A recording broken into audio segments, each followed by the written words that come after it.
হঠাৎ হাসপাতাল থেকে ফোন, আরিফের বাবার নেই। খবর শুনে ছেলেটার ভেতর ভেঙে গেল। ঘরে ফিরে দেখলো মা নিঃশব্দ কাঁদছেন, বোন বাবার ছবিটা বুকে জড়িয়ে আছে। সেদিন আরিফ মনে মনে প্রতিজ্ঞা করলো, আমি একাই বাবার স্বপ্ন পূরণ করব। স্কুল শেষে সে দোকানে পিৎজা বেচে এবং অনেক কাজ করে, রাতে স্ট্রিট লাইটের নিচে লেখাপড়া করে।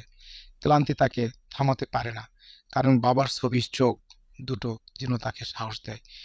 কিন্তু একদিন জিনিসটা বদলে গেল। পরীক্ষার ফল বের হলো। আরিফ জেলার প্রথম। সবাই তাকে অভিনন্দন দিতে লাগলো। তখনই গ্রামের এক বৃদ্ধ চাচা এগিয়ে এসে কাগজের একটি পুরনো খাম তার হাতে দিল।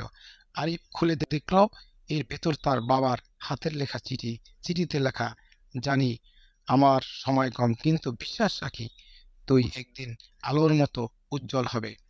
আমি না থাকলেও তোর প্রতিটা সফলতা আমি আছি, হ্যাঁ, ঠিক তোর পাশে।